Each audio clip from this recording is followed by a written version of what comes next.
우리 이렇게 한번 인사해 보십시다. 하나님이 우리를 부르셨습니다. 부르심에 순종하며 삽시다. 네, 하나님이 우리 모든 사람을 이 땅에 보내실 때 이유가 있어서 보내셨습니다. 계획이 있으셨습니다. 우리를 통하여서 하시고 싶은 일이 있으셨습니다. 우리는 그래서 하나님이 한 사람도 그냥 또 실수로 지으신 분이 없다라고 믿고 있습니다. 하나님이 우리를 불러주시고 이 세상 가운데서 사람으로 살아갈 수 있도록 은혜를 베풀어 주셔서 우리가 살아간다라는 겁니다. 믿는 사람이든 믿지 않는 사람이든 모두가 다 이런 하나님의 은혜 아래서 살아가는 겁니다. 그런데 하나님은 특별히 우리는 이 세상 속에서 콕 집어서 선택해서 불러주셨습니다. 하나님의 자녀로. 너희는 하나님이 어떤 분인가를 너희의 삶을 통하여서 좀 보여주고, 내가 가장 원하는 것이 피조된 너희 인간 모두가 하나님을 하나님으로 알고 하나님을 예배하는 사람이 되기를 원한다. 이것을 좀 너희가 보여주고 자랑하고, 믿지 아니하는 사람들도 믿는 사람이 되도록 예배자로 살아가도록 섬겨라 라고 우리를 부르신 겁니다.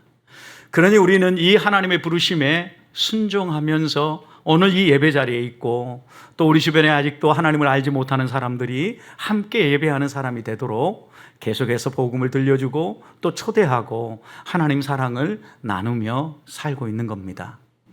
이렇게 하나님의 부르심에 순종하며 사는 거 하나님이 기뻐하시는 일인데, 우리가 항상 이렇게 사는 것만은 아닌 것 같습니다.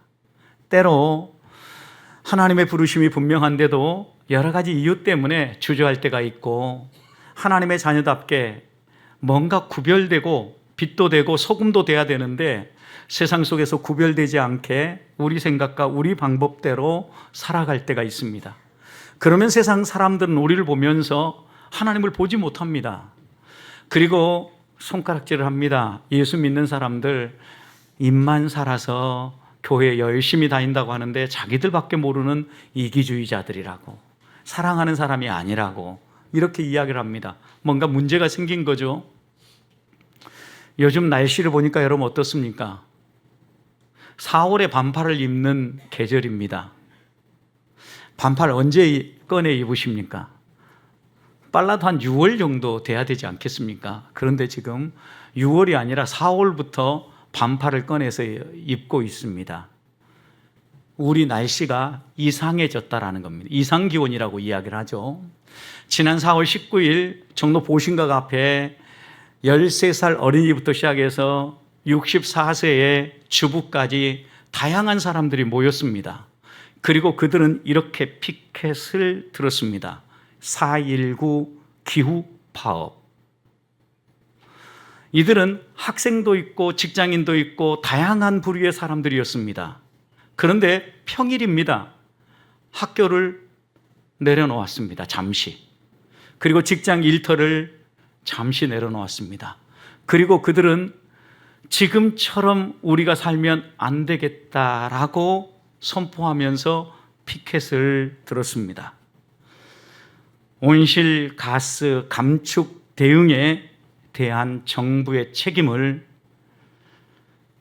인정하게 해달라고 헌법재판소에 판단을 요구했습니다. 이들은 적어도 정부가 해야 될 일 가운데 하나가 이 국민이 건강하게 살아갈 수 있도록 환경을 지키는 것도 해야 될 일인데, 지금 정부가 이것을 하지 않고 있다 판단하고 이런 안을 내놓은 것입니다. 헌법재판소에서 판결해 달라는 거예요. 이것만이 아닙니다. 20일 날은 이들은 삼척으로 몰려갔습니다. 삼척에 블루파워 석탄 화력발전소를 열겠다. 이제 지금 완공이 되어가지고 상업 운영을 하려고 준비를 하고 있습니다. 이들은 그곳에 몰려가서 또다시 피켓을 들었습니다. 정부를 향하여서 이 블루파워 석탄 화력발전소 상업 운영을 철회해 주십시오. 이유는 한 가지입니다. 기상이 이상하다라는 겁니다. 그리고 지금 이 순간에 우리가 멈춰서지 않으면 이 지구가 결국은 망할 수 있다라고 생각한 겁니다. 탄소 발자국을 줄여야 될 우리 인간이 계속해서 이렇게 탄소 발자국을 누리고 편리함과 편의성을 앞세워서 환경을 오염하고 또 이 지구를 병들게 만들면 결국 그 모든 몫은 우리들이 고스란히 떠안게 된다라는 겁니다. 도처에서 들려오는 소식들을 보십시오. 사막에 홍수가 납니다, 여러분. 여러분, 사막의 홍수, 저는 그 뉴스를 보는 순간 이사야 7장과 8장에서 얘기하는 하나님 나라가 열리고 있나 오해를 했습니다. 왜요? 이거 하나님 나라가 열릴 때나 일어날 일이 지금 일어나고 있다라는 거예요. 여러분, 사막에 어떻게 홍수가 일어납니까? 그만큼 물폭탄이 떨어진다라는 이야기죠. 곳곳에 혹한으로 인하여서 얼어 죽는 사람들이 생깁니다. 자고 일어나면 이곳저곳에서 기근뿐만 아니라 지진으로 말미암아 고통을 받는 사람들의 이야기가 끊이지 않습니다. 여러분, 이 모든 것이 어디에서 온다고 생각하십니까? 우리들이 남긴 탄소 발자국 때문입니다. 우리가 건강한 삶을 살기 위해서 이 지구를 지켜야 되는데 그 정도를 걷지 아니하고 분명히 살아가야 될 삶의 방향이 있음에도 불구하고 나만 생각하며 살아가니까 결국은 지구가 병들고 병든 지구가 우리를 공격하기 시작하는 겁니다. 이것만입니까? 얼마나 우리가 탐욕적으로 살아가는지 주변에 일어나는 여러 가지 환경들을 보십시오. 다투고 싸우고 국가가 국가를 대항해서 전쟁을 일으키지 않습니까? 지금 우리 환경을 보십시오. 경제 위기라고 이야기를 합니다. 환율이 불안정합니다. 증시 시장이 하락세를 보입니다. 왜 이런 일이 벌어집니까? 유가가 불안정하다고 얘기합니다. 중동 전쟁, 5차 전쟁이 일어날 수도 있다라고 얘기합니다. 이스라엘과 팔레스타인의 문제만이 아니라 이스라엘과 이란, 기독교 국가와 이슬람 국가의 전쟁이 일어날 수도 있다라고 생각하기 때문에 환경이 불안정해지기 시작하는 겁니다. 이런 일이 왜 벌어진다고 생각하십니까? 여러 가지 이유가 있겠지만 근본적으로 그 뿌리를 찾아가서 보면 인간의 욕심입니다. 내가 좀 더 편안하게 살고 내가 좀 더 누려야 되겠다라는 거죠. 공생하고 상생하고 더불어 살아가는 것이 아니라 내가 더 누려야 되겠다라는 욕망이, 탐욕이 지구를 병들게 만들고 곳곳에 싸움과 전쟁을 일으키고 있다는 말씀입니다.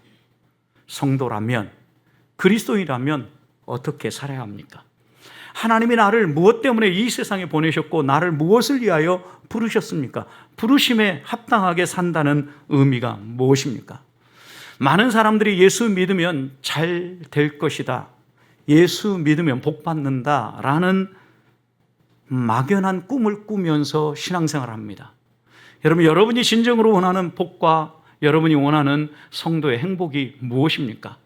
막연한 꿈이 아니라 여러분 노트에 내가 예수 믿고 하나님께 받은 복을 기록해 보라면 어떤 복, 여러분 어떤 복을 받고 싶다고 써 보시겠습니까?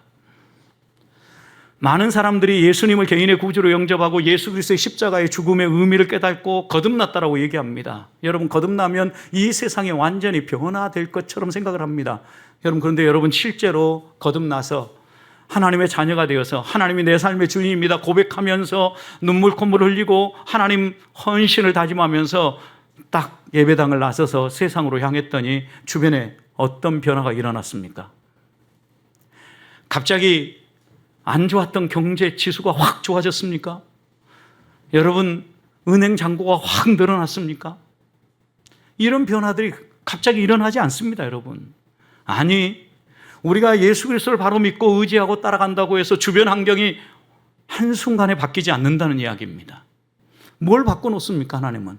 주변 환경을 바꾸는 것이 아니라 우리 자신을 바꾸기 원하는 겁니다. 내가 예수 그리스도를 믿고 따라간다라는 의미는 내 자신이 바뀌었다라는 의미입니다.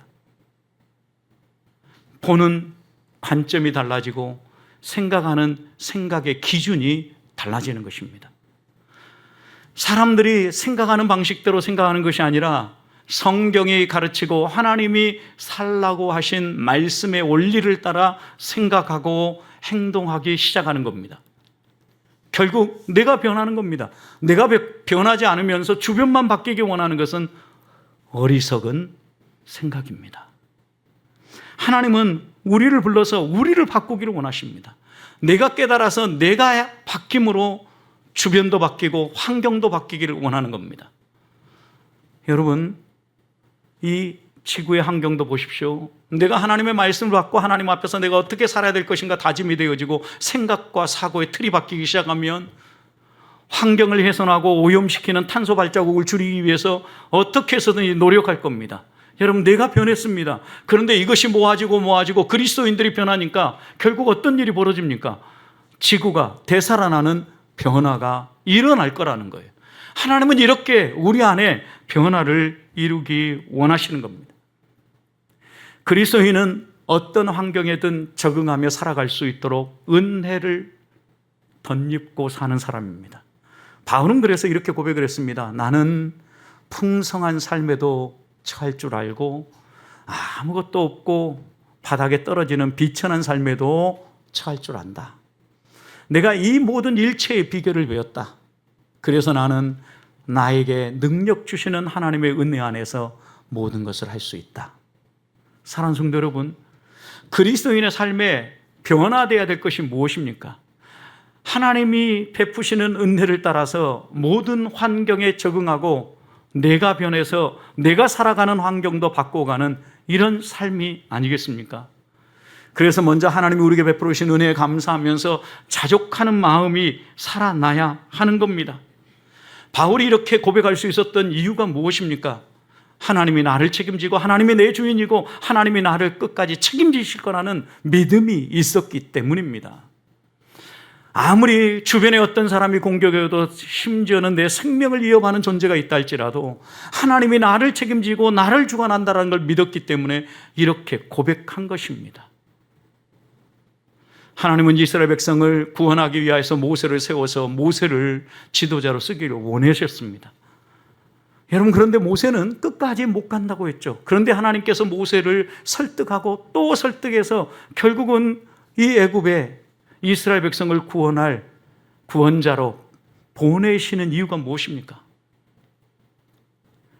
보내시면서 하나님께서 모세에게 분명히 하시는 말씀이 있습니다. 너가 하는 것이 아니라 내가 한다. 내가 책임져 줄게. 내 것이야. 오늘 본문의 말씀도 보십시오. 하나님의 말씀에 순종해서 모세가 이제 애굽으로 갑니다. 그런데 하나님은 가는 모세에게 내가 너에게 능력 있게 해줄게. 너의 앞에 모든 거 다 변하게 해줄게. 이렇게 약속하지 않으셨습니다. 가는 그에게, 순종하며 가는 그에게 제일 먼저 주시는 말씀이 무엇입니까? 너가 가서 바로에게 사흘길 정도 가서 예배 드리게 해달라고 요청할 때 바로가 금방 들어줄 것이다. 이렇게 얘기한 게 아닙니다. 거절하고 또 거절할 것이다. 잘 안 들어줄 것이다. 너가 지금 하는 이 길이 쉽지 않을 것이다. 이야기한 겁니다. 그러면서 하나님은 분명하게 모세의 가슴에 확 못 박는 한마디 말씀하십니다. 이스라엘은 내 아들이고 내 백성이다. 이스라엘은 내 아들이고 내 장자다. 여러분, 이스라엘이 하나님의 손에 있고 하나님이 책임진다. 그러니까 너 앞에 바로가 거절을 하고 바로가 너를 핍박하고 바로가 이스라엘 백성을 괴롭히고 어떤 행동을 해도 흔들리지 말아라. 내가 부른 이 부름의 길을 끝까지 나를 믿고 걸어가자 라고 모세에게 지금 격려하고 있는 겁니다. 우리가 하나님의 백성으로 이 땅을 살아간다는 의미도 역시 마찬가지입니다. 우리가 하나님 앞에서 믿음으로 살고자 하고 순종의 길을 걸어가고 부르심에 합당하게 살고자 하는데 세상이 도와주지 않습니다. 하나님 말씀대로 기도하고 헌신하고 봉사했더니 주변 환경도 바뀌고 하나님께서 물질의 복도 주시고 마음껏 교회 가서 섬길 수 있도록 환경도 허락해 주시면 얼마나 좋겠습니까? 그러나 오늘 말씀을 봐도 이런 일들이 자주 일어나지 않고 오히려 장애물들이 더 자주 나타난다는 겁니다. 왜요? 우리가 살아가는 이 세상이 하나님의 통치 안에 있지만 1차적으로는 사단의 권세가 지배하고 있기 때문입니다. 세상의 논리가 주장하고 있기 때문입니다. 그래서 우리는 포기하지 아니하고 우리 주변에 있는 사람들에게 하나님 나라 복음을 선포해야 되고, 모세를 부르신 것처럼 우리를 부르시는 하나님의 부름에 순종하며 죽어가는 영혼들을 살려내기 위하여 가야 하는 것입니다. 여러분, 그런데 이렇게 갈 때 우리의 마음속에 새겨야 될 것이 있습니다. 하나님은 이스라엘을 애굽에서 구출하러 가는 모세에게 내 아들, 내 장자라고 했습니다. 오늘 우리들에게도 우리를 부르시면서 내 아들, 내 장자라고 불러주지 않습니까? 자, 그렇다고 하면 우리가 하나님이 내 아버지 되시고 나는 그의 아들 되고 내가 그분의 장자로 이 땅을 살아간다는 의미는 어떤 의미가 있겠습니까? 22절을 보십시오. 분명히 하나님은 모세에게 이렇게 당당히 선포하라고 얘기합니다. 바로에 가서 이스라엘은 내 아들, 내 장자라. 여러분, 그 당시 바로는 자신이 누구라고 생각했습니까? 파라오, 태양의 아들, 신의 아들이라고 생각을 했습니다.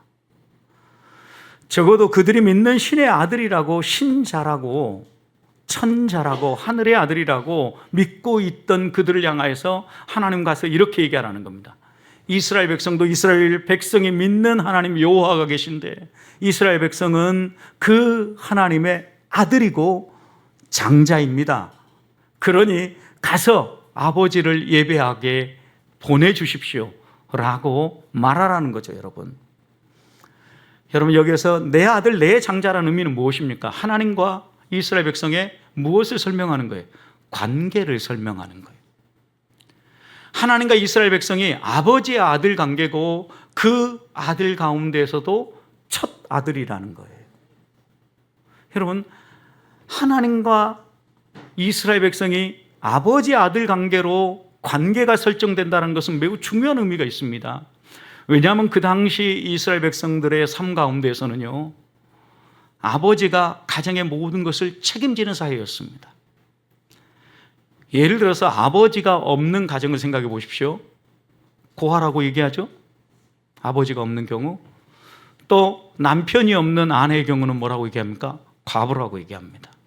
근데 구약에서 한결같이 도와줘라, 돌봐라, 긍휼히 여겨라 라고 얘기하는 대상이 누굽니까? 고아, 가부, 나그네입니다. 도움의 손길이 없으면 살아갈 수 없는 존재이죠. 아버지가 없다라는 얘기는 뭐예요? 스스로 살아가기 어렵다라는 말이에요. 결국 하나님께서 우리 아버지가 되어주신다라는 의미는 무엇입니까? 내가 너희의 삶을 책임져 줄게. 하나님의 말씀은 선명합니다. 이스라엘 백성의 아버지가 되어서 돌봐주시고 먹여주시고 입혀주시고 책임져 주신다라는 분명한 말씀을 선포하고 있는 겁니다. 여러분, 그런 점에서 우리는 하나님의 아들, 하나님의 장자로 살아갈 때 우리 안에 회복해야 될 의식이 하나 있습니다. 나는 하나님의 것이다. 나는 하나님의 소유다. 여러분, 내가 하나님의 아들이고 하나님의 장자면 나는 하나님의 것입니다. 하나님이 책임져 주십니다. 그러니까 하나님께서는 우리를 향하여서 그 믿음을 가지고 살라고 말하는 겁니다. 보십시오. 23절. 하나님의 아들, 하나님의 장자를 바로가 보내주지 않습니다. 하나님 어떻게 합니까? 후반절 보십시오. 내가 보내주기를 거절하니 내가, 하나님이 내 아들, 바로의 아들, 내 장자, 바로의 장자를 어떻게 하리라? 죽이리라. 하나님이 관리하시고 하나님이 판단하시고 하나님이 책임져 주시겠다라는 분명한 말씀이지 않습니까? 아버지와 아들은 하나입니다. 하나. 이스라엘 백성들이 이해할 때 운명 공동체나 마찬가지예요. 아버지가 영광을 받으면 아들도 영광을 받고 아들이 수치를 당하면 아버지도 수치를 당해요. 여러분, 그러니까 하나님께서 이 하나님의 아들을 보내주지 않고 괴롭히는 바로에게 너 끝까지 보내지 않고 괴롭히면 너 아들, 너 장자 내가 죽일 거야 라고 분명하게 말씀하시는 겁니다.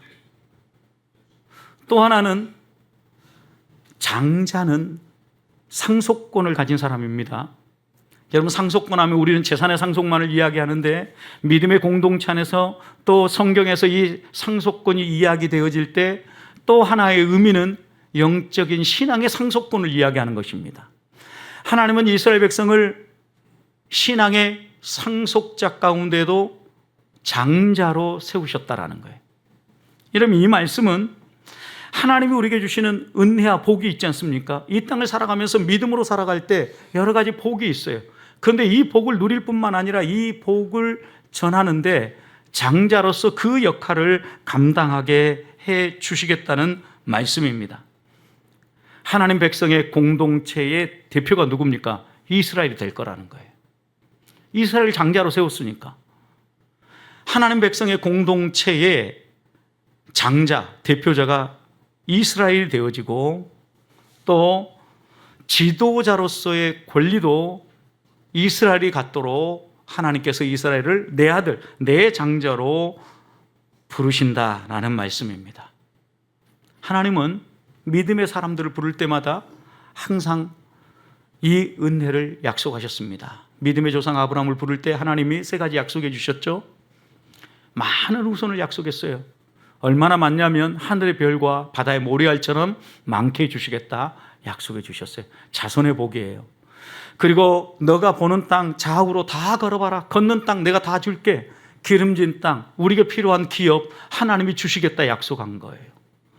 그리고 너가 누구를 축복하든 그 축복이 그에게 임하고 너가 저주하면 그 저주가 그에게 임하게 해주시겠다. 너가 복의 근원이 되게 해주겠다. 복의 통로가 되게 해주겠다. 복 덩어리가 되게 해주겠다 약속하신 것입니다. 여러분, 믿음의 조상인 아브라함을 부르면서 이렇게 얘기한 것은 그 뒤를 이어서 믿음의 길 걸어가는 우리들에게도 하나님이 이 약속을 하시는 겁니다. 하나님은 오늘 우리를 하나님의 아들로 하나님의 장자로 부르고 계시는 겁니다. 그래서 신약 성경에 보면 히브리서 12장 23절을 보면 이렇게 하나님을 믿고 따라가는 하나님의 백성들의 공동체를 하늘에 기록된 장자들의 모임이라고 소개했어요. 여러분, 하나님이 우리 모두를 하나님의 장자로 부르셨다라는 거예요. 하나님의 장자로서 이 장자권을 가지고 신앙의 대를 이어가며 이 대를 우리 후손들에게 이어달리게 하도록 선포하며 살라고 하나님이 우리를 장자로 부르셨다라는 이야기입니다. 여러분, 이런 상속권이 있다, 장자가 있다라는 의미는 또 첫 열매라는 의미이기 때문에 두 번째, 세 번째 열매가 있을 것을 내다보게 합니다. 장자는 차자를 전제한 표현입니다.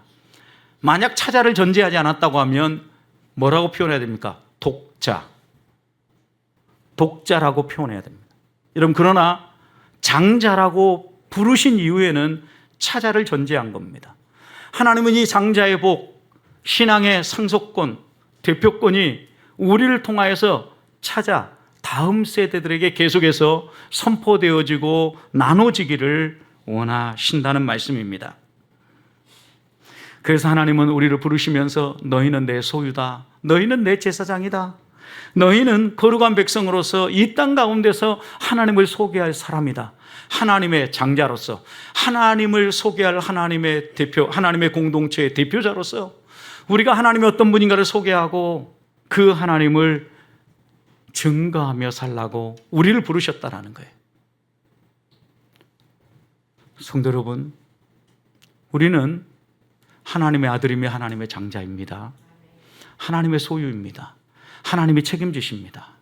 하나님은 우리에게 장자답게, 하나님 공동체의 대표자답게 우리를 통하여서 우리 주변에 있는 사람들에게 하나님을 소개하고 보여주고 하나님의 사람답게 살라고 부르십니다.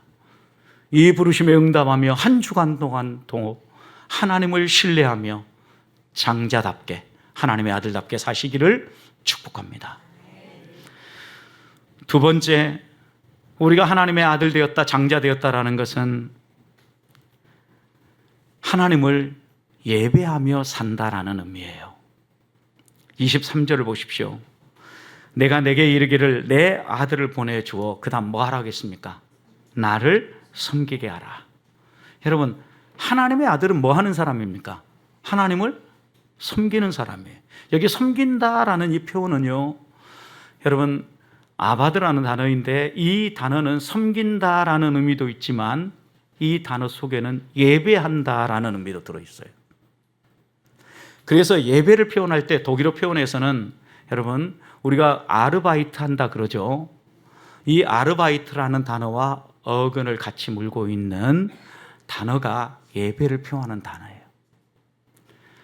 하나님을 섬긴다라고 표현했는데 또 출애굽기 3장 12절에서는 이렇게 하나님께서 모세에게 이야기하라고 했습니다. 하나님이 이르시되 내가 반드시 너와 함께 있으리라. 내가 그 백성을 애굽에서 인도하여 낸 후에 너희가 이 산에서 하나님을 섬기리니 그랬어요. 똑같은 단어입니다. 하나님을 섬긴다. 산에서 하나님을 섬긴다. 나무한다는 의미입니까, 여러분? 아니죠. 하나님을 예배한다라는 의미예요. 결국 내 백성을 보내어서 나를 섬기게 하라. 하나님의 아들, 하나님의 장자는 뭐 하는 사람이다? 섬기는 사람이다. 예배하는 사람이다. 라고 분명하게 선언하는 거예요. 여러분, 그렇다면 우리가 이 땅을 살아가는 동안 하나님의 아들로 하나님의 장자로 살아가는 증거는 예배자로 사는 거예요. 하나님의 뜻을 대적하고 예배자로 살지 못하도록 방해하는 사람들, 심지어 하나님께서는 그 아들, 그 장자를 끊어버리겠다 그랬어요. 여러분, 장자 뭘 의미합니까? 첫 열매, 생명의 근원, 이 모든 걸 끊어버리겠다라는 거예요. 그렇게 해서라도 하나님의 아들, 하나님의 장자가 예배자로 살아갈 수 있도록 하나님이 일하시겠다 약속하는 겁니다. 여러분, 하나님의 장자로, 하나님의 아들로 예배자로 살고 계십니까?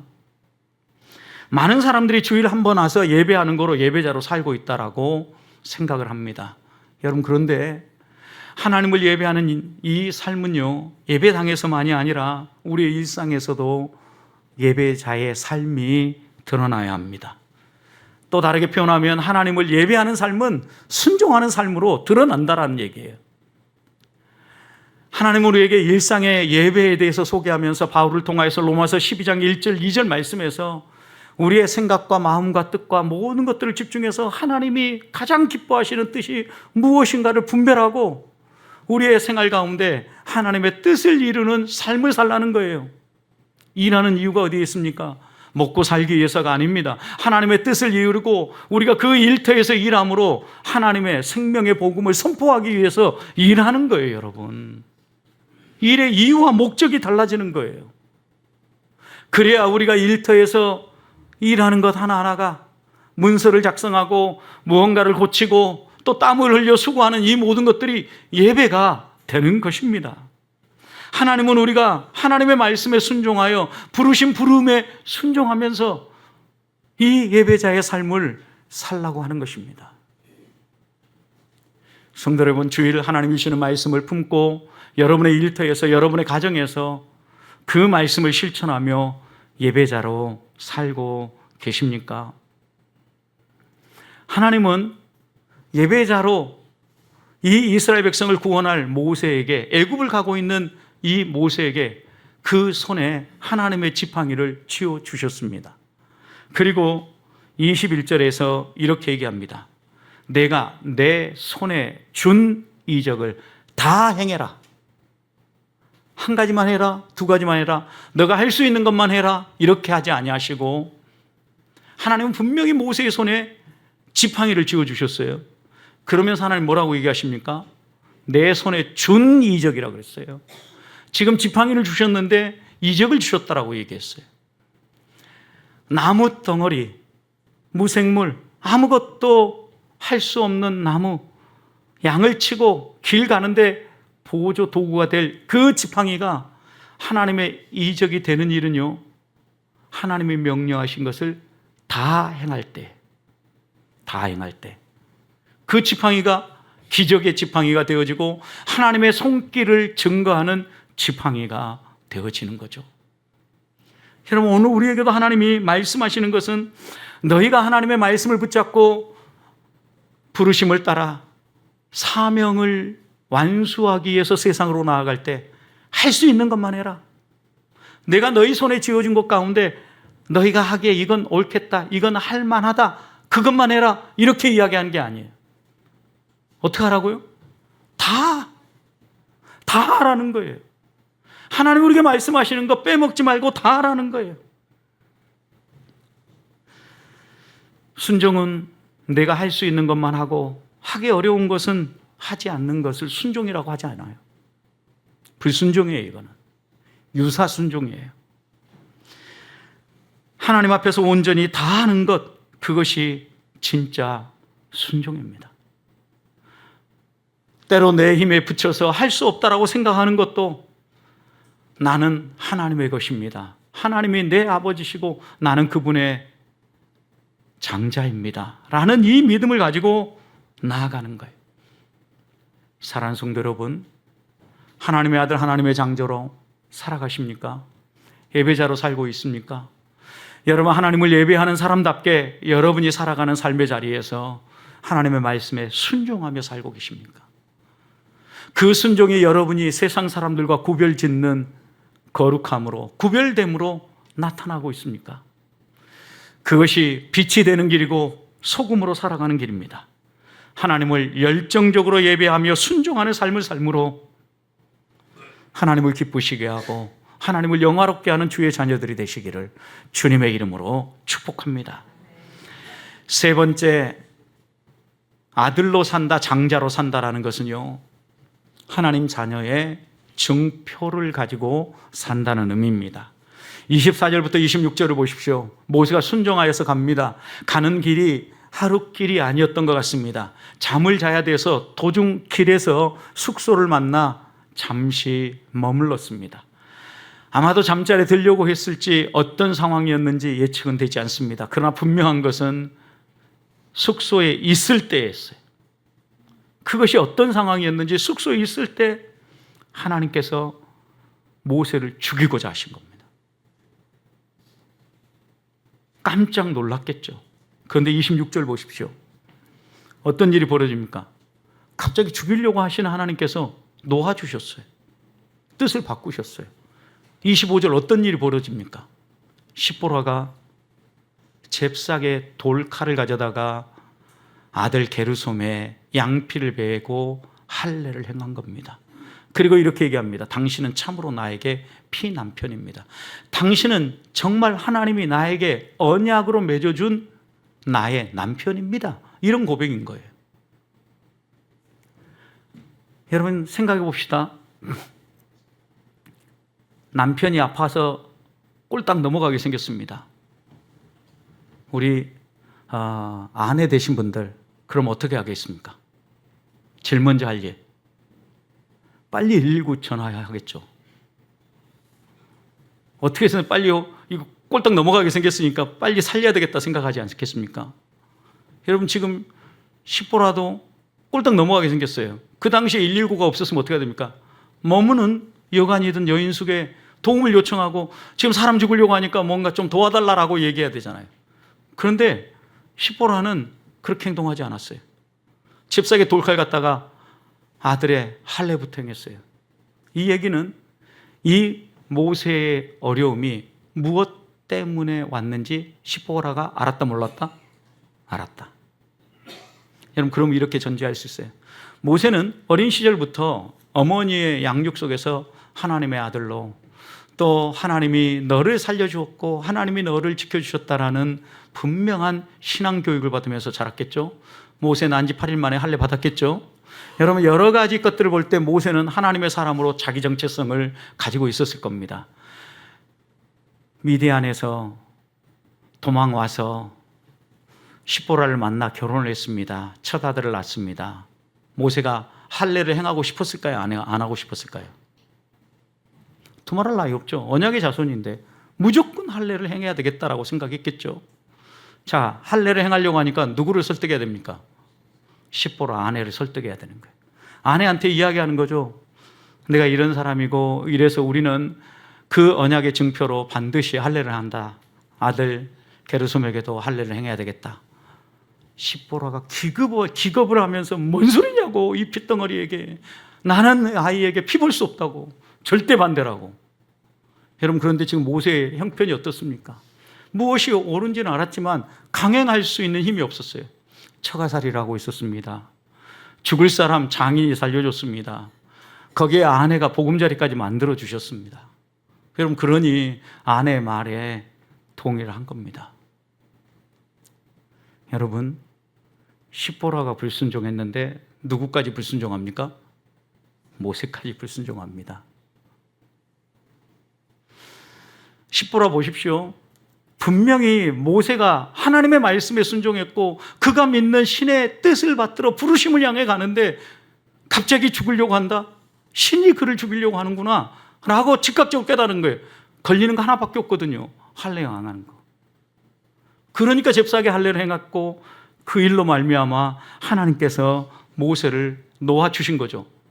하나님은 지금 모세에게 뭘 말씀하신 겁니까? 하나님의 뜻을 받들어 믿음의 길을 선택하고 부르심을 향하여 나아가는데 그가 아직 하지 않고 있는 것들, 불순종하고 있는 것들을 생각나게 만들고 바로잡게 만들고 계시는 겁니다. 한 가정이 하나님 옆에 쓰임받을 때 그 가정에 온전히 서야 되는데 그 가정에 문제가 되고 있는 것을 하나님은 들춰내시고 그것을 바로잡고 계신다라는 말씀입니다. 가정의 부부가 가족이 한 마음이 돼야 되는데 불순종이 옳다고 말하고 세속의 방식으로 살아가는 것은 망하는 길인데 그것을 묵인하고 이러는 삶이 문제가 있다는 것을 하나님은 선명하게 선포하는 겁니다. 왜요? 모세의 마음속에 왜 그 가정을 믿음의 가정으로, 예배하는 가정으로, 가정 예배가 살아있는 예배로, 가정으로 바꾸고 싶지 않았겠어요? 그러나 자기의 형편과 환경 여러 가지 생각하면서 역부족이다라고 내려놓은 거예요. 여기에서부터 문제가 시작하는 거예요. 성도 여러분, 영적 침체가 어떻게 다가옵니까? 영적 침체는 옳은 것을 알고 있는데, 이것이 옳다고 알고 있는데 그 옳은 것을 행하지 않을 때 반드시 영적 침체는 옵니다. 옳은 것은 행해야 하는 것입니다. 하나님이 우리에게 말씀하시고 하나님이 우리에게 이렇게 살라고 교훈하는 것은 해야 되는 거예요. 안 하고 버텨보십시오. 하나님이 살려놓으십니다. 그냥 놔둡니다. 영적 침체죠. 그러나 하나님이 쓰시고자 하나님이 부르실 때는 반드시 깨우치십니다. 잘못 가고 있다는 것을요. 경고등을 켜십니다. 채찍을 드십니다.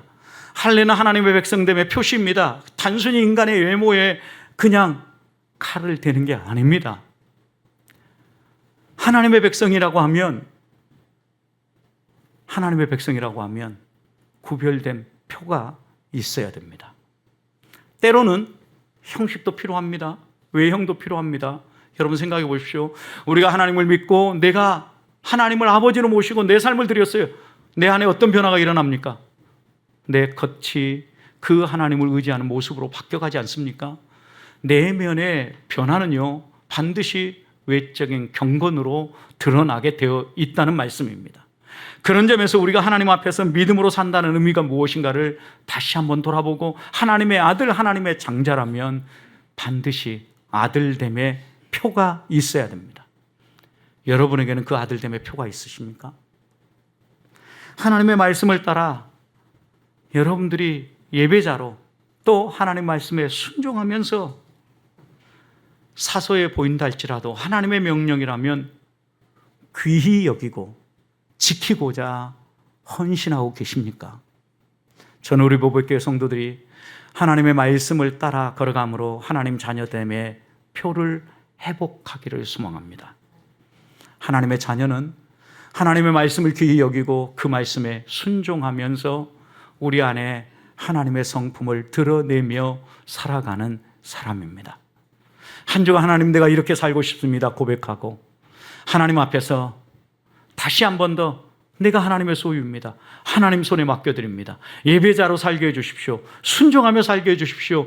구별된 표가 있게 해주시옵소서. 이렇게 기도하면서 한 주를 사시기를 주님의 이름으로 축복합니다.